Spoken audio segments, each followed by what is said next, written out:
What is going on, you guys? Pet Platypus here, and it is time to talk about Hunter x Hunter chapter 354.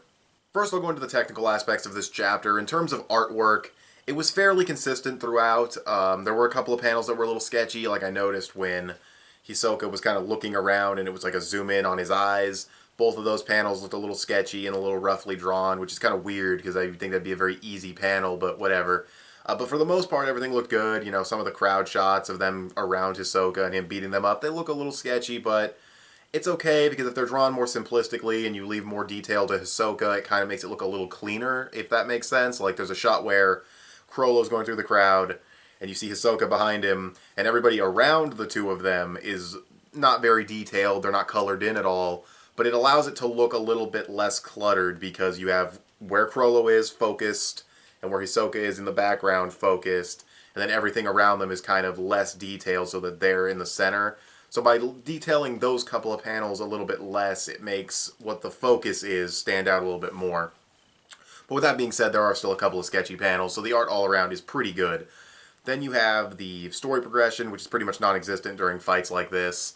In terms of fight progression, nothing really happened. Hisoka is figuring things out, and he's re-strategizing everything, which I think is what's going to give him, maybe if not the victory, a big boost in his chances of winning, because we know Hisoka's strategies usually end up working out because he's a genius, and what we have here is him, at least to me, running the same shit through his head over and over. Like, I get what he's saying, but it's just really repetitive with, okay, Covenant Hand, then Gallery Fake, then Bookmark, then blah, blah, blah. And I know it's not like he's repeating himself, but it feels repetitive with him just redoing the strategies in his head over and over. Him looking into Chrollo's options and everything was cool. When he finally gets the bungee gum, and it turns out to be a fake, of course, but once he gets the bungee gum on him, he devastates this fucker. Also, I like that they showed the weight of a head. It seems kind of weird, but it makes sense. If you get smacked with a head, you don't really know as an audience member how powerful that is. I mean, yeah, he swung something at a guy, but when it's a human head, it's like, how strong is that? But apparently better than a bowling ball. I don't know. So that's cool. It's a good way of putting it in perspective. Like, you land a punch, you know, oh, he punched him, that must have hurt. Getting smacked with a head, a little bit more unorthodox, excuse me. So I could see why that would be explained. It only took a page, thank fucking God. It only took a page to explain that, or like half a page. But yeah, and of course he hit a fake at the end, so his stamina is draining. It's not nearly that bad. He said the last blow he took was superficial, and that, I mean, I'm guessing though, I mean, yeah, Hisoka has superficial damage, but Chrollo has no damage unless, well, no, because that dude definitely had the book, so it was definitely Chrollo that got smacked in the face with the fucking head. He got smacked in the face with a face. So yeah. But he was able to slip into, you know, somewhere else, and then this other guy got fucked over by Hisoka. Also, one problem I have besides Chrollo explaining everything in this fight, because like the explanations were ridiculously too long, and it doesn't make sense to explain everything you can do. That's something that's been mentioned in Hunter x Hunter before by other characters, that it's good to keep your ability a secret so you have a better chance of winning. I think Morel said that. I don't know. I've said that before in a different review, I'm pretty sure, but either way, point is, it was dumb. Second dumbest thing in this fight is the announcer and the audience. Like, the announcer's like, oh, the crowd's going wild, the referee's dead, it's crazy, and it's like, are you guys not evacuating? Are you, like, just cool with, like, a shit ton of people just losing their heads and dying? Do you think that's something else going on? It's like a trick? Because no, it's a death match, and the referee died, and a ton of audience members are dead, and they're like going wild. Like, it just seems weird that no one there is like, I get that they're not going to put a stop to the fight. They wouldn't be able to even if they fucking tried. But it's weird that the announcer and everybody's just treating it so nonchalant. You'd think there'd be a little bit more realism there with the crowd wanting to get the fuck out or something, but we'll see what happens. But no, because if the crowd left, then he wouldn't be able to make Gallery Fake, so it has to be convenient for Chrollo. If that's Togashi's reasoning, that's lame, I don't know, but maybe they're just used to this at the fucking tower. I don't know. I just think it's a little weird that the audience is not getting the fuck out or anything.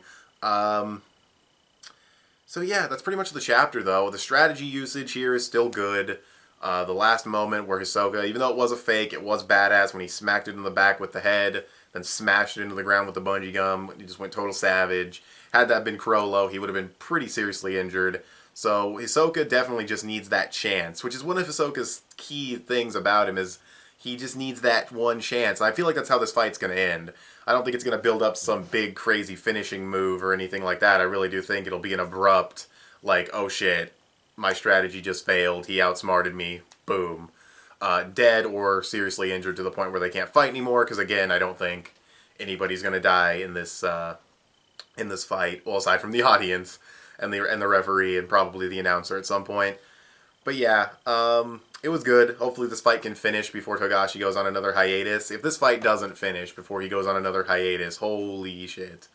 I swear, holy shit, that's going to be stupid. But, and you know he will at some point because of health issues or whatever. I mean, if the dude really has serious health issues, that sucks, but that's why you should have fucking editors. Because from what I've heard, the dude doesn't use editors, and that's a shitty idea to not have editors.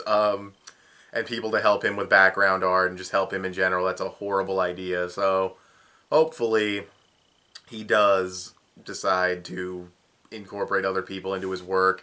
Again, that's what I've heard. That might not even be true, but you know, it's hard to find concrete anything about a lot of these authors because a lot of it comes from Japan. It gets translated and people can make up whatever the fuck they want. So I don't fucking know. All I know is I hope he doesn't go on hiatus for whatever reason he needs to before this fight's over. Anyways, though, still voting for Hisoka. Still want him to win.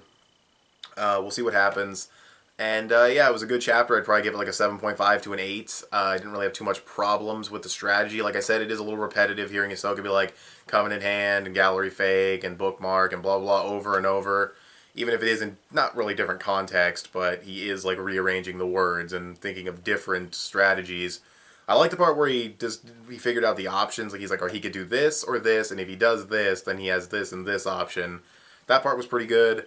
It was dialogue heavy, but it was all strategy to add to the fight. So yeah, and then the actual combat was still there. So hopefully Togashi can keep that up and they don't stop fighting to talk for a while. Because hopefully that's all taken care of with that other shitty chapter, or Nia chapter, I should say. Not quite shitty. So, yeah, that's pretty much the chapter. Like I said, 7.5, good chapter. 7.5 to 8, you know, good to very good chapter of Hunter x Hunter.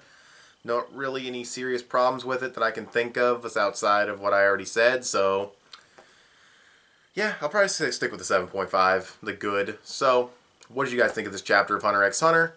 You can tell me in the comment section below or follow me on Instagram. I'm PSN on both. I'm Pet Platypus on both. You can also give this video a thumbs up and share it on both social media. Both those help me out a lot. Subscribe if you haven't already or if you like what you've seen here. Thanks for watching, and I'll talk to you guys later. Bye.